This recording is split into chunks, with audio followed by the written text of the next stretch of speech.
Red book, blue book, pink book, orange book ఏంటి books అని అనుకుంటున్నారా? ఇవన్నీ పొలిటికల్ పార్టీల పర్సనల్ బుక్స్. ప్రస్తుతం ఈ రంగు బుక్ రాజకీయం విపరీతంగా పెరిగిపోయింది. అధికారంలో ఉన్న పార్టీ మనల్ని ఎలా బాధ పెట్టింది, ఎవరెవరు మనల్ని ఇబ్బంది పెట్టారు, ఏ ఆఫీసర్లు మనకి వ్యతిరేకంగా పనిచేశారు, ఏ లీడర్లు మనకి వ్యతిరేకంగా సీరియస్ కామెంట్స్ చేశారు, ఇవన్నీ ఈ బుక్స్లో రాసుకుంటారు. ఆ తర్వాత అధికారంలోకి రాగానే ఈ బుక్ ప్రకారం యాక్షన్ మొదలు పెడతారు. తమకు వ్యతిరేకంగా పనిచేసిన ఆఫీసర్లను బదిలీ చేసేస్తారు. బాగా ఇబ్బంది పెట్టిన లీడర్లకి చుక్కలు చూపిస్తారు. అయితే ఇదంతా ఇప్పుడు ఎందుకు చెప్తున్నాననేగా మీ డౌట్.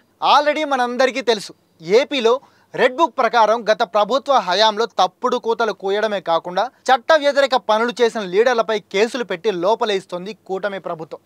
దీనిపై వైసీపీ సీరియస్ అవుతూ మేము కూడా ఇప్పుడు బ్లూ బుక్ మెయింటైన్ చేస్తున్నామని, రేపు మళ్ళీ మేము అధికారంలోకి వస్తే రిటర్న్ గిఫ్ట్ మామూలుగా ఉండదని వార్నింగ్ ఇస్తోంది. ఇక ఆ పార్టీ సుప్రీం జగన్మోహన్ రెడ్డి అయితే ఏకంగా తమ వాళ్ళని అరెస్ట్ చేసి కేసులు పెడుతున్న పోలీసుల డీటెయిల్స్ అన్నీ బ్లూ బుక్లో మెన్షన్ చేస్తున్నామని, నెక్స్ట్ అధికారంలోకి రాగానే బట్ట లూడదీసి రోడ్డు మీదకి ఈడ్చుకొచ్చి నిలబెడతామని వార్నింగ్ కూడా ఇచ్చారు. అయితే ఇదంతా ఏపీలో కదా, మాకెందుకు చెప్తున్నారు అని మీకు డౌట్ రావచ్చు. దానికి reason BJP leader Etela Rajender. రీసెంట్గా జరిగిన ఒక మీటింగ్లో ఆయన కాంగ్రెస్ చేసే అక్రమాలపై, కాంగ్రెస్ నాయకుల తీరుపై, వాళ్ళకి తొత్తులుగా మారిన అధికారులపై ఆరెంజ్ బుక్ రెడీ చేస్తున్నామని కామెంట్ చేశారు. ఈ కామెంట్స్తో తెలంగాణలో కూడా బుక్కు రాజకీయం మొదలైంది. ఇంతకుముందు కేటీఆర్ లాంటి బీఆర్ఎస్ లీడర్లు కూడా ఇలాగే కాంగ్రెస్పై పింక్ బుక్ రెడీ చేస్తున్నామని కామెంట్స్ చేశారు. అంటే అది ఏపీ అయినా తెలంగాణ అయినా ఇప్పుడు పాలిటిక్స్ అన్నీ బుక్కుల చుట్టే తిరుగుతున్నాయన్నమాట. అంటే రాజకీయం రంగు బుక్కు ఎక్కిందన్నమాట. సాధారణంగా ఈ రెడ్ బుక్ అనేది ఎవరివైనా సీక్రెట్స్ నా దగ్గరున్నాయి, వాళ్ళ నల్ల దందాలకి సంబంధించిన డేటా లేదా ఆధారాలు నా దగ్గరున్నాయి అని చెప్పడానికి ఒకప్పుడు ఈ రెడ్ బుక్ అనే పదాన్ని వాడేవాళ్ళు. కానీ రాను రాను ఇది కంప్లీట్గా రివెంజ్ బుక్గా మారిపోయింది. అంటే ఇంతకు ముందు చెప్పుకున్నాం కదా, అధికారంలో ఉన్న పార్టీ చేసే తప్పుల్ని, పెట్టే ఇబ్బందుల్ని రాసుకుని వాటిపై నెక్స్ట్ అధికారంలోకి వచ్చాక రివెంజ్ తీర్చుకోవడానికి వాడుకునే బుక్లా మారిందన్నమాట. అయితే ఈ మధ్య ఈ బుక్ కూడా పార్టీని బట్టి రంగు మారిపోతుంది. అదెలా అంటే ఏపీలో ప్రస్తుతం ట్రెడిషనల్ రెడ్ బుక్ నడుస్తోంది. గతంలో వైసీపీ అధికారంలో ఉన్నప్పుడు ఆ పార్టీ చేసిన అక్రమాలని, టీడీపీ లీడర్లపై తప్పుగా మాట్లాడిన వైసీపీ నాయకుల పేర్లని, వాళ్ళకి సపోర్ట్ చేసిన అఫీషియల్స్ డీటెయిల్స్ని అన్నింటినీ రెడ్ బుక్లో రాసుకుంటున్నామని లోకేష్ అప్పట్లో వార్నింగ్ ఇచ్చాడు. ఆ తర్వాత వైసీపీ ఓడిపోయింది, టీడీపీ కూటమి గెలిచింది. ప్రస్తుతం లోకేష్ రెడ్ బుక్ తెరవబట్టే వల్లభనేని వంశీ జైల్లో ఉన్నాడని, ఇంకొంతమంది పేర్లు నెక్స్ట్ క్యూలో ఉన్నాయని టీడీపీ లీడర్లే కొంతమంది చెబుతున్నారు. ఇక ఇంత జరుగుతుంటే వైసీపీ వాళ్ళు మాత్రం ఊరుకుంటారా? వాళ్ళు కూడా ఇప్పుడు అధికారంలో ఉన్న టీడీపీ చేస్తున్న తప్పులని ఓ బుక్లో రాసుకుంటున్నామని అనౌన్స్ చేశారు.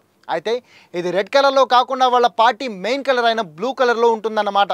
అలాగే తెలంగాణలో కూడా కాంగ్రెస్ అక్రమాలు చేస్తోందని, వాటన్నింటినీ పింక్ బుక్లో రాసుకుంటున్నామని, నెక్స్ట్ అధికారంలోకి రాగానే చుక్కలే అని కేటీఆర్ లాంటి బీఆర్ఎస్ నాయకులు కామెంట్లు చేస్తున్నారు. ఇప్పుడేమో బీజేపీ లీడర్ ఈటెల రాజేందర్ కూడా కాంగ్రెస్ ప్రభుత్వానికి వ్యతిరేకంగా ఆరెంజ్ బుక్ రెడీ చేస్తున్నామని మీడియా ముందే చెప్పారు. ఈటెల చేసిన ఈ కామెంట్స్ ఇప్పుడు హాట్ టాపిక్గా మారాయి. అయితే ఈ రంగు బుక్ రాజకీయంపై చాలామంది పొలిటికల్ ఎక్స్పర్ట్స్ అనేది ఏంటంటే, ప్రభుత్వాలు కానీ ప్రతిపక్షాలు కానీ ప్రజల కోసం పనిచేయాలి, ప్రజలకు అన్యాయం జరిగితే ప్రశ్నించాలి, పోరాడాలి. అంతేకాని ఈ పార్టీలపై పగలు ప్రతీకారాలతో బుక్కులు రెడీ చేసుకొని అధికారంలోకి రాగానే రివెంజ్లు తీర్చుకుంటూ పోతే ఇక ప్రజలకే మంచి చేస్తారని ప్రశ్నిస్తున్నారు. ప్రజలు ఎందుకు ఓడించారో అర్థం చేసుకుని నెక్స్ట్ టైం ఇంకా గొప్పగా ఏం చేయొచ్చో ఆలోచించుకోవాలి. కానీ ఇలా పక్క పార్టీలతో శత్రుత్వం పెంచుకొని ఆ శత్రుత్వాన్ని తీర్చుకోవడానికి అధికారాన్ని, పవర్ని వాడుకోవాలనుకోవడం తప్పని అంటున్నారు. ఇలాంటి లక్షణాలు వీధి రౌడీలుగా ఉంటాయి కానీ పొలిటీషియన్స్కి ఉండకూడదనేది వాళ్ళ ఒపీనియన్.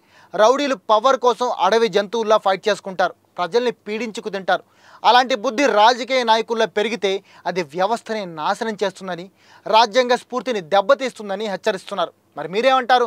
ఈ రంగు బుక్ రాజకీయంపై, ఈ రంగు బుక్కులు మెయింటైన్ చేస్తున్న లీడర్లపై మీ ఒపీనియన్ ఏంటి? ఈ టైప్ ఆఫ్ పాలిటిక్స్ మీరు సపోర్ట్ చేస్తారా, లేదంటే ఇది కరెక్టే అంటారా? కామెంట్ చేసి చెప్పండి. అలాగే ఈ వీడియో మీకు నచ్చితే ఒక లైక్ చేసి మీ ఫ్రెండ్స్ అండ్ ఫ్యామిలీ కూడా షేర్ చేయండి. ఇక ఇలాంటి ఇన్ఫర్మేటివ్ కంటెంట్ కోసం మా దిశ టీవీ యూట్యూబ్ ఛానల్ సబ్స్క్రైబ్ చేసుకోండి. ఇది వాళ్ళ టాప్ స్టోరీ. నేను మీ కేబీకే సైనింగ్ ఆఫ్.